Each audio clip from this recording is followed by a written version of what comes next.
दोस्तों नमस्कार, Rajendra Dwivedi, awarded media group. मेरा वीडियो पसंद आए लाइक, सब्सक्राइब और शेयर जरूर करें।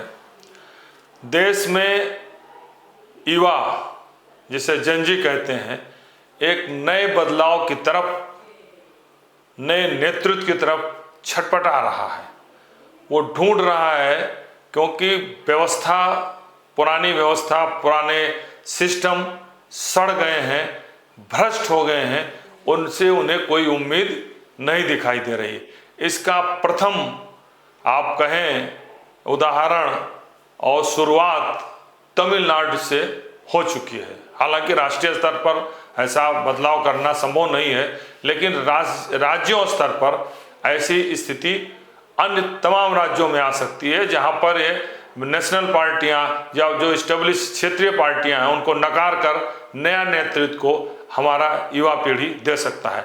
अब विजय ने तमिलनाडु में जिस तरीके से 72 वर्षों से चले आ रहे डीएमके, एआईएडीएमके के सत्ता को उखाड़ फेंका, और इसको उखाड़ फेंकने में युवाओं का सबसे महत्वपूर्ण योगदान है।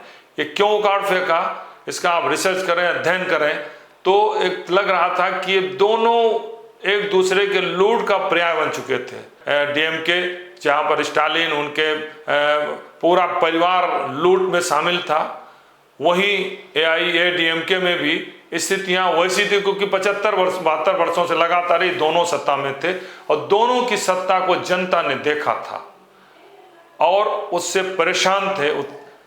इस परेशानी को देखते हुए, स्थितियों को देखते हुए, भ्रष्टाचार और वहाँ के अपराध, सड़ी व्यवस्था को देखते हुए विजय ने टीवी के जो 2 साल पहले अपनी पार्टी का गठन किया। हालांकि ये पार्टी 2 साल पुरानी जरूर है, लेकिन उनका काम विजय का फिल्म अभिनेता के रूप में पिछले 20 वर्षों से जारी। उनके फैन क्लब बने हुए थे और फैन क्लब पूरे प्रदेश में, तमिलनाडु में सोशल वर्क का काम करते थे। और यही जब पार्टी उन्होंने गठन किया तो यही फैन क्लब उनके, जो लाखों की संख्या में थे और उसके जो लीडरशिप थी हजारों की संख्या में, वही बूथ प्रबंधन में लग गए, जिससे इनको अप्रत्याशित सफलता मिली। अब आप सोचिए कि 2 साल पुरानी पार्टी, एक चेहरा जिसके पीछे युवा पीढ़ी खड़ी हुई, महिलाओं ने अपने बच्चों के भविष्य को देखते हुए, और अप्रत्याशित सफलता मिली। अब अगर हमें देखें सीटों की संख्या में, तो टीवी को 108 सीटें मिली थी और उसे 34.92%, मतलब फर्स्ट टाइम चुनाव लड़ने वाले को 35% वोट लगभग मिले। डीएमके को जो है 24%, जो वोट उसका 38% था, वो घट के 14% वोट उसके घट गए। मतलब एआईडीएमके का 33% था, 12%। मतलब इन्हीं लोगों का, डीएमके, एआईडीएमके, कांग्रेस, बीजेपी, सबके मत प्रतिशत में कमी आई। और यह सब जुड़कर अन्य दलों में भी 8-9%, जो छोटे छोटे दल थे, एमके, डीएमके, एआईएमके और कई छोटे दल थे, सीपीआई, सीपीएम, इन सब का वोट प्रतिशत में कमी आई और सारे वोट कट करके 34.92 टीवीके को मिला और उसको 108 सीटें, 234 में 108 सीटें मिली अप्रत्याशित। कांग्रेस के समर्थन से उसने सरकार बनाई। अब इस स्थिति को देखते हुए एक और चेहरा, ईमानदार चेहरा, जो कर्नाटक कैडर का आईपीएस था, अन्ना मलाई, जिसे एक सिंघम के रूप से जानते थे, उसने 2019 में भारतीय जनता पार्टी को ज्वाइन किया था इस्तीफा देकर। और आप मानिए कि उसने बहुत कड़ी मेहनत की और ये मेहनत का नतीजा रहा कि भारतीय जनता पार्टी को लोकसभा चुनाव में 11% वोट मिले।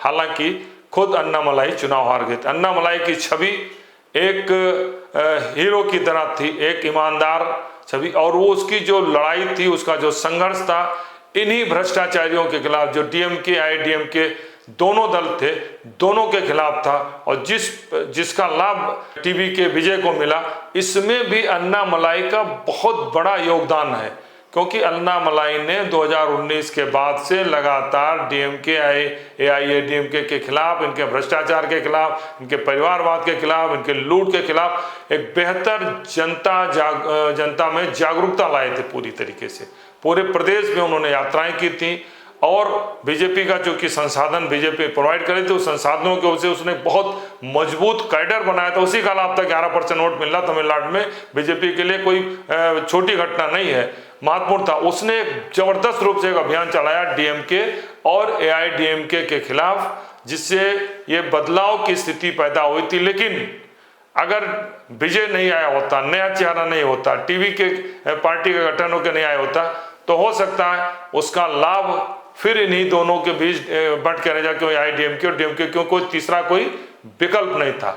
लेकिन जो अन्नामलाई ने 2, 3, 4, 5 साल मेहनत की, उस मेहनत का अप्रत्याशित लाभ विजय को मिला, क्योंकि जनता परेशान थी, जनता बदलाव चाहती थी और अन्नामलाई ने बहुत मेहनत करके इसको बढ़ाया। मैं पिछले बार इलेक्शन में गया था तो अन्नामलाई से मेरी बात भी हो चुकी, वो IIM लखनऊ से उन्होंने पढ़ाई भी की, यहाँ के कुछ दिन टीचिंग भी की, तो लखनऊ से कहा, तो मैं गया था, उनसे मिला भी था पार्टी कार्यालय, भाजपा कार्यालय पर।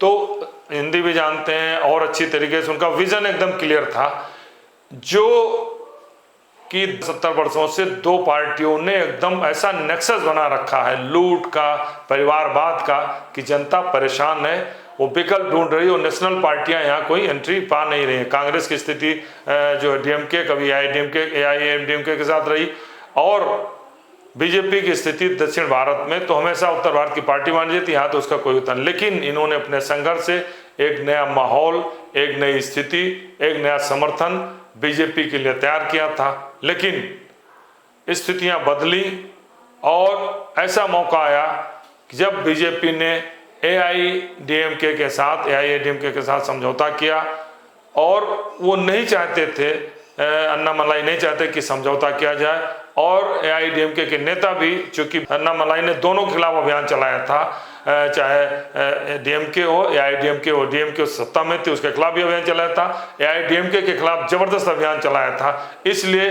लोग वहाँ एआईडीएमके के जो नेता थे वो पसंद नहीं करते थे। लेकिन भारतीय जनता पार्टी ने जब चूंकि लोकसभा चुनाव अन्नामलाई हार गए थे, हारने के बाद उन्हें लगा कि ये नया प्रयोग करना चाहिए, मेरा प्रयोग बहुत सफल नहीं रहा, तो उस स्थिति में उन्होंने अन्नामलाई को अलग किया, विधानसभा में टिकट नहीं दिया, और पिछले 18 महीनों से जैसे उन्होंने इस्तीफा देने के बाद, भारतीय जनता पार्टी को 5 जून को इस्तीफा देने के बाद उन्होंने अपना खुलासा किया कि उन्होंने अपना दिसंबर 2025 में इस्तीफा दे दिया था, और वो क्योंकि वो नहीं चाहते थे कि एआईडीएमके के साथ समझौता हो, क्योंकि वो एक तेज तर्रार नेता हैं और अधिकारी रहे हैं, उनका विजन एकदम क्लियर है कि दोनों पार्टियों से सत्ता में यहाँ की जनता का दिमाग उब चुका है।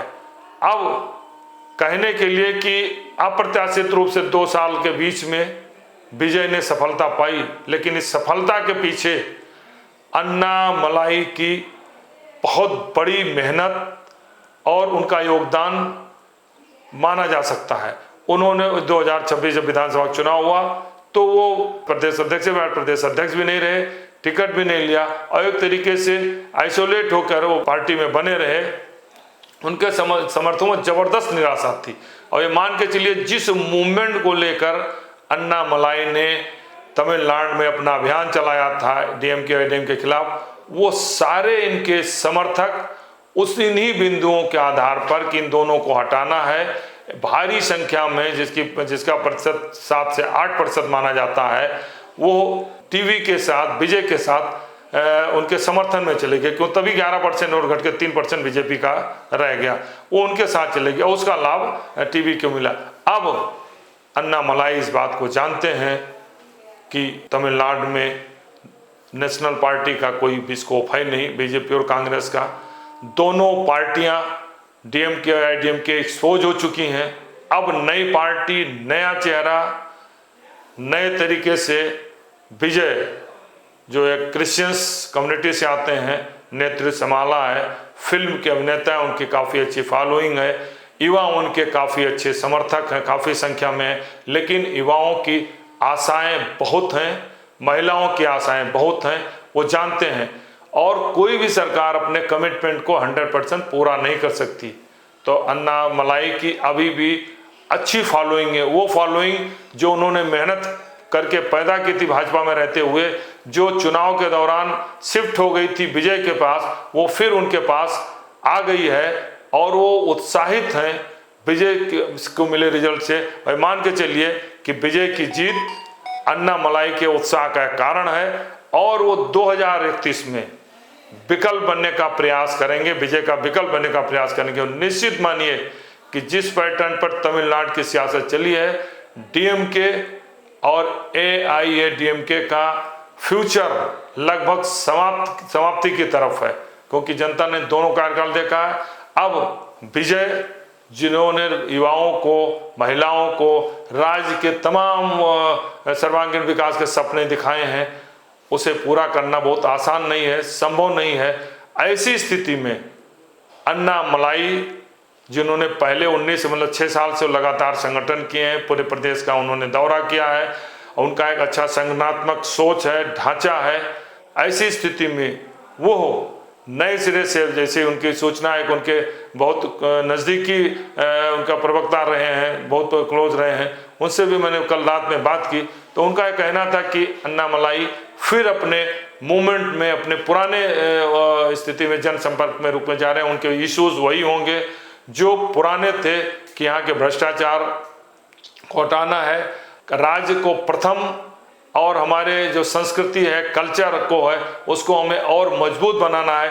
इन्हीं सब मुद्दों को लेकर आगे बढ़ेंगे। अब यार नई सरकार बनी है तो सरकार पर चूंकि कोई बहुत ज़्यादा आरोप नहीं लगा सकते, ना कुछ कह सकते हैं, केवल अपनी बात, अपने संपर्क लगातार वो जारी रखेंगे। ये आने वाले 2031 की तैयारी मानी जाएगी। लेकिन एक बार फिर कहता हूँ कि उत्तर प्रदेश हो चाहे देश हो, सब जगह जो लगातार पार्टियां सत्ता में रही हैं, एक आई दूसरी गई, उससे जनता परेशान है, व्यवस्था सिस्टम सड़ चुका है, और उसका उदाहरण तमिलनाडु में दिखाई दिया है। और अच्छी बात है, तमिलनाडु के लिए सौभाग्य की बात है, वहाँ जनता के लिए अच्छी बात है कि वर्तमान में विजय एक युवा चेहरा, ईमानदार, जो मेहनत से कार्य करेगा, बदलाव की प्रक्रिया में आया है, और दूसरा जो विकल्प बनने के जा रहा है वो भी उसी तरीके से बेहतर, अच्छा, और आने वाले दिनों में वो सारे उन इशूज़ को लेकर के आगे आएंगे जो तमिलनाडु के हित में होगा, जनता के हित में होगा। और उस पर विजय कितना खरे उतरते हैं ये 2031 के समय जनता के रुझान से पता चल जाएगा। फिलहाल विजय की जीत में अन्नामलाई का संघर्ष बहुत मायने रखता है, बहुत योगदान किया है, और अन्नामलाई विजय की जीत से उत्साहित होकर फिर एक नए मिशन पर लग गए हैं और 2031 में वो विजय का विकल्प बनने की पूरी तैयारी में लग गए हैं। धन्यवाद।